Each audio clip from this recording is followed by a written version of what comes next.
తెలిసేగా.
ఏమో తాత, ఆ ఇంటి ముందు రాత్రింబావులు పడికాపులు కాసి కాసి నాకు ఇసుకుపుడతా ఉంది.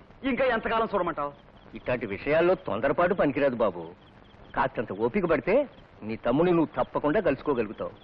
ఏం కలుసుకోవడం ఏమో, ఎప్పుడు చూసే దెయ్యం గాడి పెళ్ళం పక్కనే ఉంటుందాయా. ఒంటరిగా కలుసుకుంటే నీ తమ్ముడు నీ మాట కాదనడుగా. వాడా నా మాట ఈ జన్మలో కాదండు.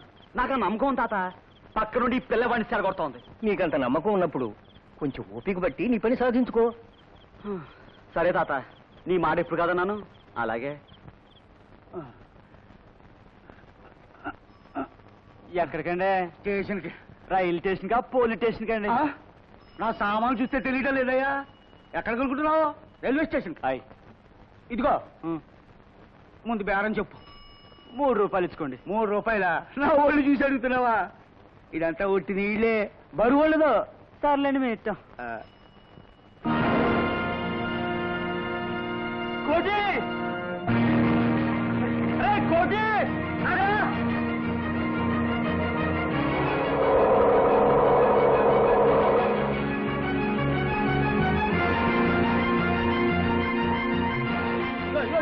తీసుకోపోయా? అదేం కాదు. ఆపోయా బాబు, తీసుకోపోయా బాబు. నీకనే చెప్పింది చెప్పింది. ఆపోయా బాబు. కూరగాయలు పడిపోయా. ఆపోయా బాబు, ఆపోయా. ఆగమంటే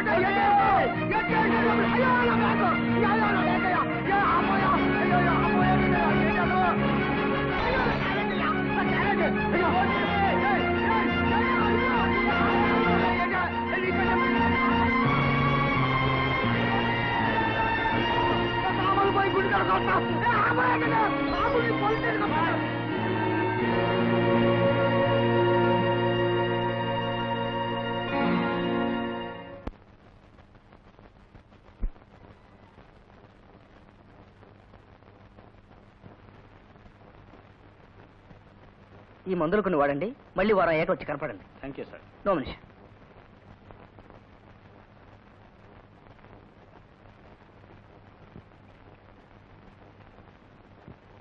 తమ్ముడు, మళ్ళీ ఇక్కడికి ఎందుకు వచ్చావు? నీకోసమేరా, నిన్ను మన ఊరు తీసుకెళ్ళిపోవడానికి. నేను రానని ఇదివరకే చెప్పానుగా. తప్పురా బుల్లోడా, అట మాట్లాడకూడదురా. చిన్నతనం నీకు తెలీదురా. నేను మన ఊరెళ్ళి నువ్వు రానున్నావని చెప్తే ఊరంతా నా మొహాన్ని ఉమ్మేశారురా. పైగా నువ్వు నేను కలిసి నాటకం ఆడుతున్నావని నానా మాటలు అన్నారా. రై, నువ్వు లేకుండా నేను మళ్ళీ మన ఊరు మొహం చూడలేనురా. చూడలేకపోతే ఇక్కడ నాతో పాటే ఉండు. నీకే లోటు రాకుండా నేను చూసుకుంటా. నేను ఇక్కడ వేసేది నా కడుపు కోసం, నా బతుకు కోసం కాదురా. నీతి కోసం, మన ఊరికిచ్చే మాట కోసం. మాడపోయిన తర్వాత మనిషి బతికినా ఒకటే, సచ్చినా ఒకటేరా. అరే అరే బుల్లోడా, నాతో వచ్చారా? మన ఊరు వెళ్ళిపోదాం. ఏమిటిది? ఎంతసేపు నీ సోదాగా నా పరిస్థితి అర్థం చేసుకోవే. నా భార్య బస్తీలో పుట్టి పెరిగిన పిల్ల. వాళ్ళ అలవాట్లు వేరు, ఆచారాలు వేరు. అటువంటి పిల్లని తీసుకుని పోయి ఆ అడవిలో కాపురం పెట్టడం అన్యాయం, అమానుషం. అయితే నిన్ను చిన్నప్పటి నుంచి పెంచిన ఈ అన్నకంటే, ఊరికిచ్చిన మాట కంటే, తమ కష్టాజితం దారిపోసి నీకు చదువు చెప్పించిన ఆ ఊళ్ళో జనానికంటే నిన్న కాక మొన్న వచ్చిన మరి వయ్యాలని నీకు ఎక్కువ అన్నమాట. నన్నేమన్నాను? పడతాను. కానీ నా భార్యను మాత్రం పల్లెత్తు మాట అన్నామంటే నేను సహించను.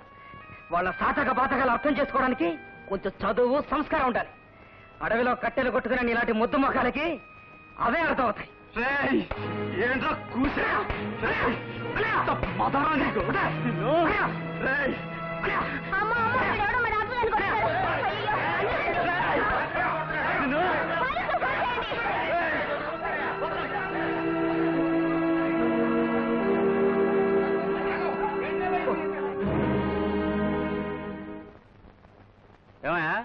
ప్రతాపరావు గారు అల్లుడిని ఎందుకు కొట్టావు? నేను కొట్టింది నా తమ్ముడండి. అంటే ఆయన అల్లుడు నీ తమ్ముడా? నా తమ్ముడే ఆయన అల్లుడండి. అయితే మటుకు ఎందుకు కొట్టావు? కొట్టానని నన్ను అడుగుతారు బాబు, తీసుకొచ్చే జైల్లో కూడా పెట్టారు. కానీ వాడు చేసి అదే పని వాడిని ఏం చేస్తారు చెప్పండి. రాయ్, ఒళ్ళు దగ్గర పెట్టుకుని మాట్లాడు. నువ్వు ఊరుకో. చెప్పు, అతను ఏం చేశాడు?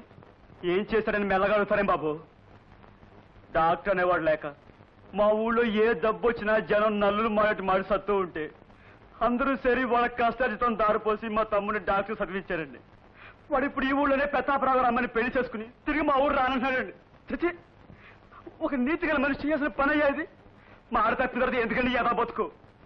అక్కడికి వాడి కాళ్ళ వేళ పడి బతికినాడని బాబు. ససలు రాని పొమ్మన్నానండి. అటువంటి వాడు కడుపు మడుకుంటే తప్పడండి. పెద్ద మనుషులు మీరే ధర్మం చెప్పండి అయ్యా. ఇదిగో చూడు, నీ బాధ నాకు అర్థమైంది. కానీ నీ తమ్ముడిని తీసుకెళ్ళడానికి వేరే మార్గాలు ఆలోచించు. నిన్ను విడుదల చేస్తున్నావు, వెళ్ళు. దీని మీద ఒక సంతకం పెట్టు. ఏమిటిది? Police complaint. మీ అన్నను వదిలేశారట. వాడు చేసిన వెధవ పనికి మర్డర్ ఛార్జ్ పెట్టి అటెంప్ట్ మర్డర్ కింద 5 ఏళ్లు కటకటాల్లో తోయిస్తాను. పెట్టు.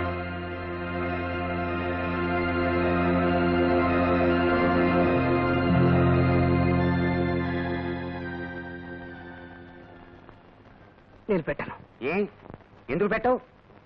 నాకెందుకో పెట్టబుద్ధి కావట్లేదు. అదేమిటండి, అతను అలా వదిలేస్తే రేపు నిజంగానే మిమ్మల్ని మర్డర్ చేస్తాడు. చేస్తే చేయని. చేస్తే చేయని అని తేలిగ్గానేసావు. నిజంగా రేపు నీకేదైనా జరిగితే నా కూతురు గతేం కావాలి? ఆ సంగతి చెప్పు.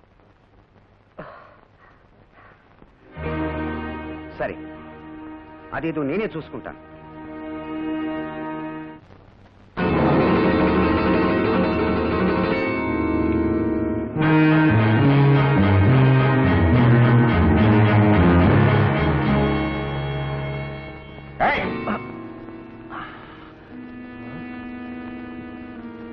ఎవరు బాబు?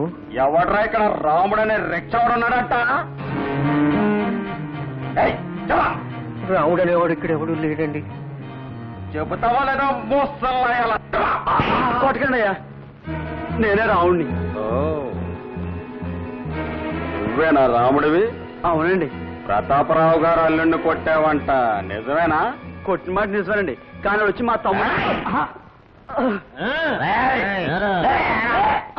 ఏమండి, అది కదా నేను చెప్పేదేనండి. చెప్పేది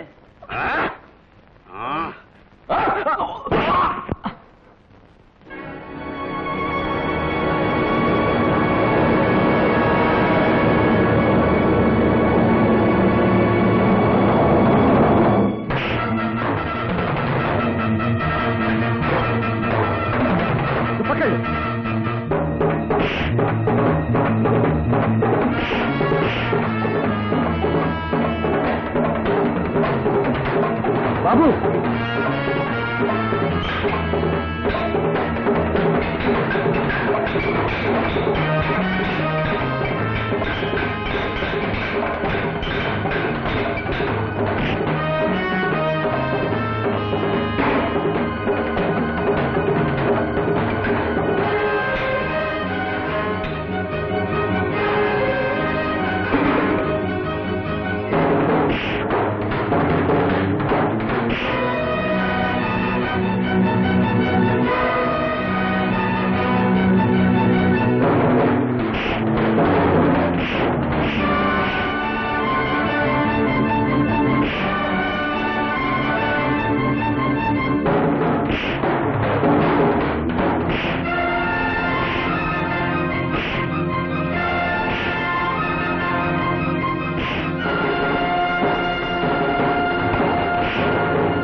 మిమ్మల్ని ఎవరు పంపించారు? ప్రతాపరావు గారు.